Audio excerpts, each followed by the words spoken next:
Salute, salute, salute to all the people on the planet. What's happening? Dr. P in the building. Welcome to the Self Talk Moment. Appreciate all of my new subscribers, man.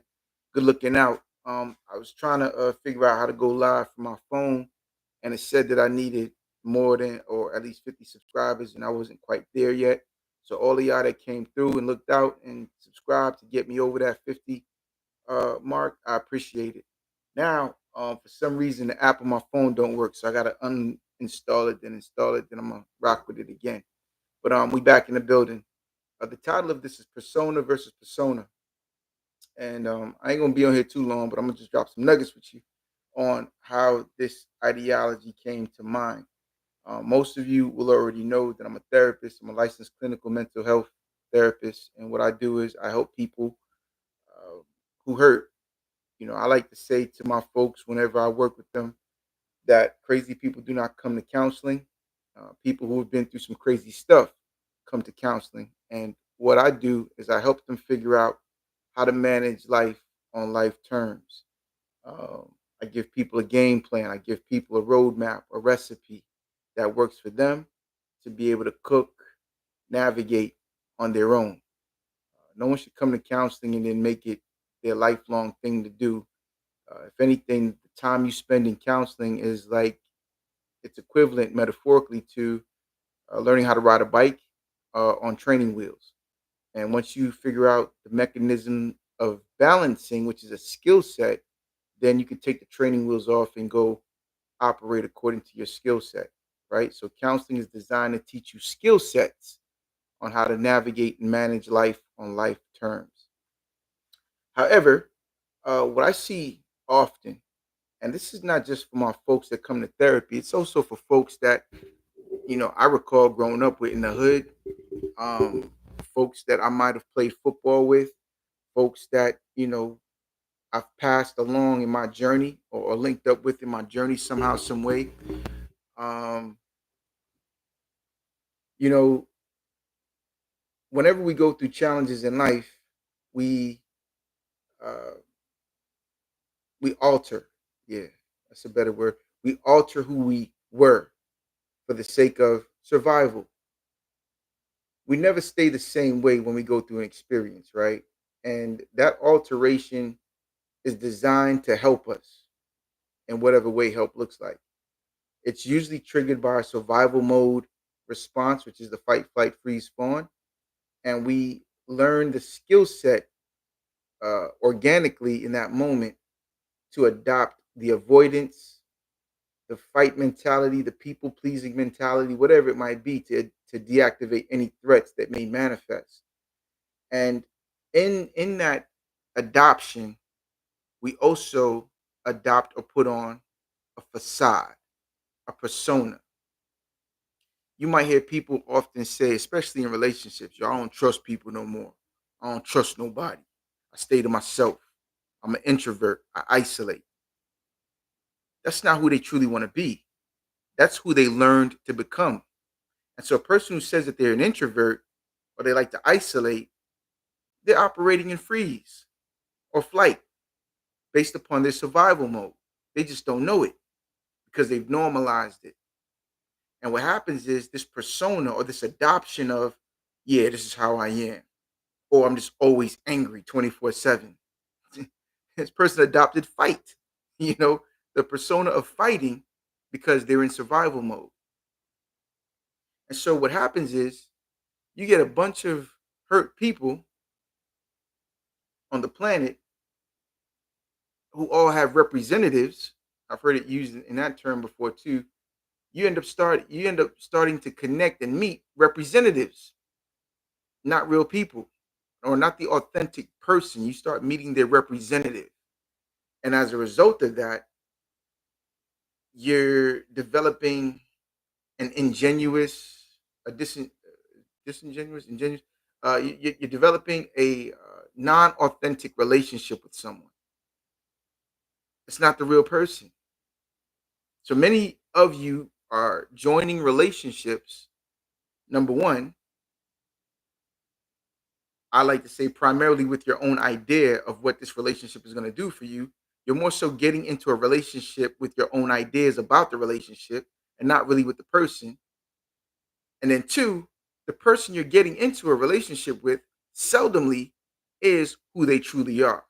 You're meeting their persona, which is something that's difficult to keep up over time. This is why so many relationships end in conflict because you're dealing with the persona. You're not dealing with the authentic person. You see, the authentic person was buried years prior to meeting you, more than likely. That's the part of the self that many people are ashamed of, which is why they develop that survival mode mentality of fight, flight, freeze, fawn. Because who they truly are is something to be hidden. And so the persona is the armor that's designed to protect the less desirable or the more vulnerable self. And so think about this, right?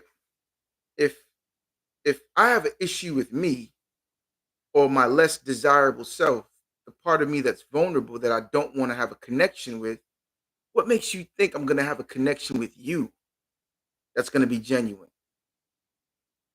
If anything, the relationship I have with you is going to be at a sacrifice or to the detriment of the relationship I have with myself.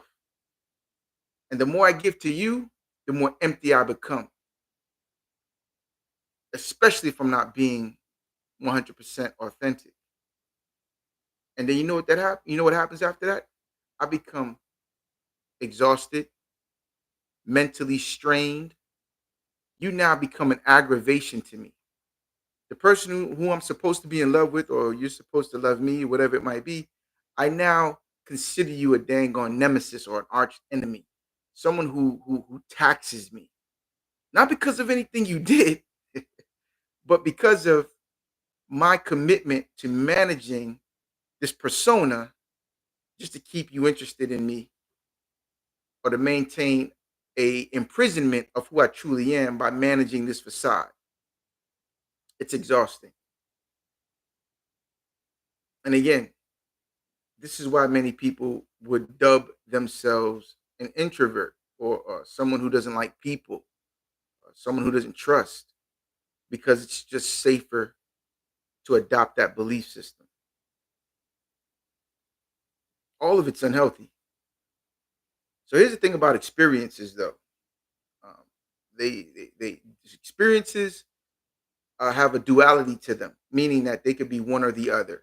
If I call an experience bad, then I also got to recognize that within that experience or from that experience, I can generate good. There's always one or the other present. But you can't have one without the other, is what I'm saying, basically. So I only know that something is bad because it's absent of the good. And I know something is good because it's absent of the bad. Whether I consciously or subconsciously think about it, that's what it is. Because my belief system is constructed in such a way that I've already created a glossary of ideas and triggers and scenarios and sensory input. And I've accumulated it and I've wrapped it all together in my belief system. And then every time I experience something new, I'm comparing it to what's already installed in my mind and I'm determining good or bad. Happens with food, it happens with people, it happens with relationships, etc., etc. Now, if you are in fact a fraud, if you're a liar, if you're a, a person who breaks promises to him or herself as a result of who you don't like, the person you have buried behind the armor, you don't want to live the rest of your life like that because you're in survival mode 24/7. You're too cautious or vigilant about making sure that the makeup is on properly. You don't want to be found out because of the shame. And so there's certain behaviors you're going to uh, subscribe to just to keep yourself safe. And then what happens is that behavior works for you, but it's not going to work for the people who desire to be in relationship with you. You're going to create toxicity and problems where there shouldn't be. but it's a problem only because you don't have a true relationship with yourself. And so that relationship has to be established. Now, how do you establish that relationship? Usually, that relationship is difficult only because you're mimicking what was done to you. If people never paid you attention, if people uh, disregarded you, dismissed you, disrespected you, didn't value you, right? If that occurred when you were younger, then you adopt that unconsciously as an expectation that number one, the person you were, the genuine person, the authentic person you were, was treated that way. So then you assume that that version of you is not deserving of the light of is not deserving of the light of day. So you hide it and you bury it under your defense mechanism. And then this defense mechanism you've constructed is the one you believe is the ideal representation or presentation. And so when it works, you start getting the respect. You're no longer dismissed. You are paid attention to. You have no reason to invite the person that was mistreated by those who didn't know how to treat you. You have no reason to invite that back to the forefront because this ego, this facade is working so well. And it's the biggest lie. I'm a firm believer that, you lose more with the ego than you gain with it. And the ego is all about defending the vulnerability or protecting it. And sometimes that vulnerability is a belief that you're not good enough, you're not worthy, um, you're second class, or you're just dumb, or whatever it might be, whatever the opinions were from other people, or whatever the experience was that put you in a mindset to adopt that you are not as worthy or as valuable. You practice that belief long enough, and you're gonna get good at it. And then it eventually becomes what dictates your life. A coulda, woulda, shoulda individual. Um, Opportunities look like uh, moments of high anxiety and panic attack. You run from those things. A self saboteur, you'll sabotage good relationships. Anything that's going to invite a connection to the authentic center, you will straight chop that thing up and dismantle it and assassinate it because the real you should not be in a good relationship because how could it be based upon the way it was treated once upon a time? So the only way you can counteract that is by giving yourself number one, well, it's not really you, but more so the people who didn't know what they didn't know, grace, recognizing, you know what, they didn't know what they didn't know. They didn't know how to value. It's like taking a very precious diamond to someone who don't know jack about diamonds. You bring that diamond to this individual, say, hey man, how much you think this is worth? They'll tell you, man, that thing ain't worth no money, man. It's garbage. Throw that away. But really, if you take it to a true jeweler or one who understands diamonds, whatever you call them, they'll probably say that thing's worth, a couple $1 million. So sometimes, we're born into family systems that are toxic and dysfunctional. And because the parents or the matriarchs and patriarchs or the people who are leading the family, the people who have a tremendous amount of influence in that family, because they have emotional wounds, what hurt people, right? And there goes your generational curse or generational behavior that's never broken or never changed until you change it, until you make a difference, until you start treating yourself with kindness, empathy, love, compassion. It doesn't matter if you never learned it. You can give yourself permission to find a tutor so that you can adopt it for yourself. And then now you can become the change. But they say the change you desire to see, not only in the world, but your world. Yeah, man. And a lot of people, I would say about a good 90% or better of this planet is dealing with being an imposter, not knowing who they truly are. They get to about age late 20s, 30s, 40s, and 50s and up. and have no clue of who they are. Why? Because they buried themselves behind the armor. Yeah. And then they make decisions according to that armor that usually puts them on the wrong path because it was never designed for their original blueprint. So sometimes, if we don't know what our purpose is, sometimes that purpose might be just to connect back to the genuine center so that we can recalibrate. Sometimes, even in this journey, you're also going to have to re raise yourself. Your parents might not have done the best, they did the best that they could, which might not have been good enough, but that shouldn't be an excuse to keep you stuck in survival mode. You got to give yourself permission to overcome that. It's not about, where you from, it's about where you at. If we stay focused on the concept of, yo, you know where I'm from, we're basically just talking about, hey, yo, you know my past, And if you're constantly staying stuck in the past, you're not working on your future. So it's not about where you from, it's where you at in the present moment.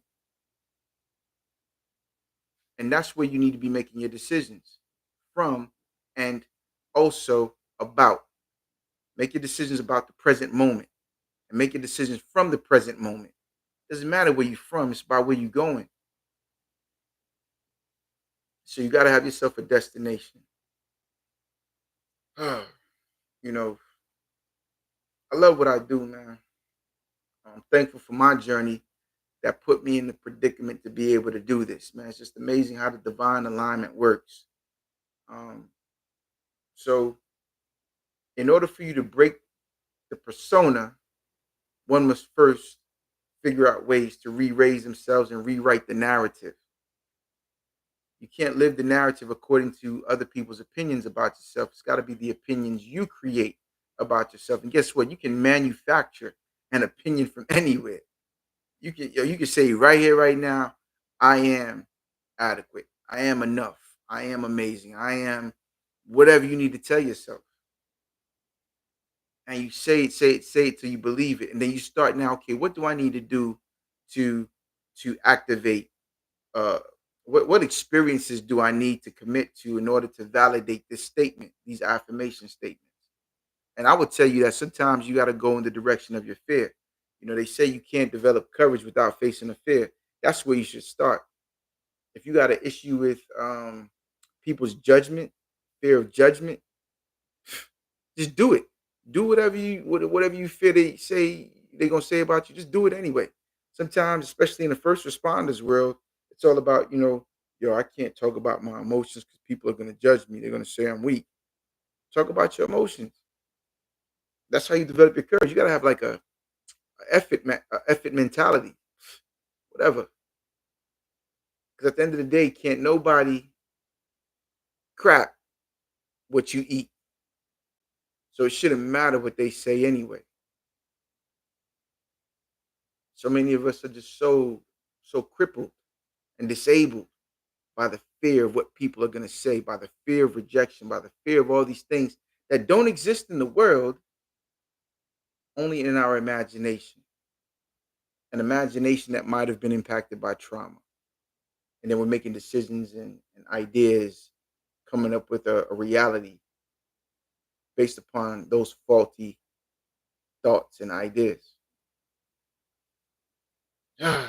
So, good people, you don't have to be crippled, or you don't have to be held hostage to those things. You can break free from it. You have the power to do so. At any given moment, you can change your mind. It doesn't matter what time it is. It doesn't matter how long you've been this way. It doesn't matter how old you are. It doesn't matter your gender. It doesn't matter anything. If you desire to change, you can give yourself permission to do it. Nike, just do it. It is so simple that it's complicated only because we try to manufacture change. Albert Einstein said this: we can't solve a problem with the same thinking that created it. We try to manufacture change with the mindset that created the condition that we're trying to change from. And that mindset doesn't have the capability of change, especially if it's responsible for the problem. You're going to have to step out of that mindset in order to do it. And it begins with seeing yourself as potential and not detrimental. I try to make that rhyme. You got to see yourself as an asset, not a liability. All right. Word. So it begins with recognizing the person you buried is not dead. They're still alive and well. They're just waiting for you to take this armor off because they don't need it. They never needed it. It's not your fault people didn't understand you. It's not your fault at all. What will be your fault is if you choose to do nothing about the changes you need to make. Again, not where you from or where you been, but where you trying to go. Aight?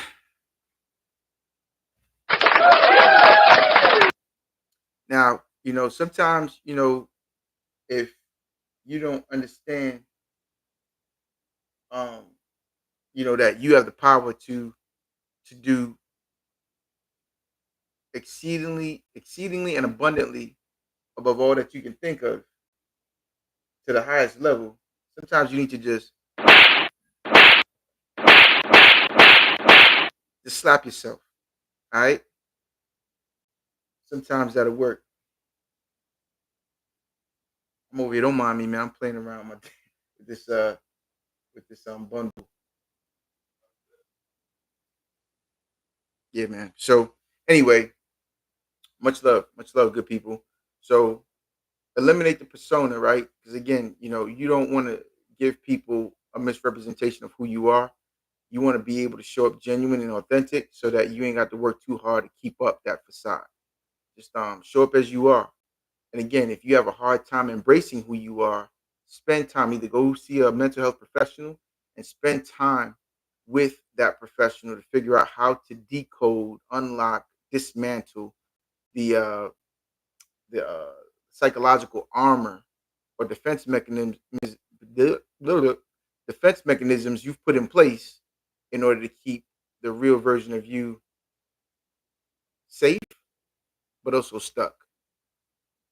We want to give that person skill sets so they're no longer a prisoner of your own doing. Cool. Um, like, subscribe, share. All right. Self Talk CC. We in the building. Leave some comments too, man. I love to engage with y'all, man. I jumped on here for 20 something minutes and I ain't seen nobody, but yo, it's all about building the base, right? And so I'm gonna keep doing these lives and whatnot. And yo, we on the way, baby. It's about who we want to be and not about who we've been. So again, anything worth doing is gonna take work, it's gonna take effort, but just know that it's step by step by step. Seed doesn't grow if I water it one time and then that's it. Now I got to keep watering it. I got to remain consistent in order for that seed to grow. All right. So consistency is key, good people. Okay. Shout out to all my good people. Shout out to all my subscribers who looked out and got me above the mark. Thank you so much, man. You're going to be richly blessed because of it. I appreciate you and I speak that into existence for you. And I wish each and every one of you an abundance of anything and everything you desire that's going to be good and promising and healthy for your life. And I pray that that law of abundance not only does it impact you, but everybody you love, and also as I say it to you, I say it to myself. Much love, Dr. P signing off. This has been another self talk moment. Again, like, share, subscribe. Peace.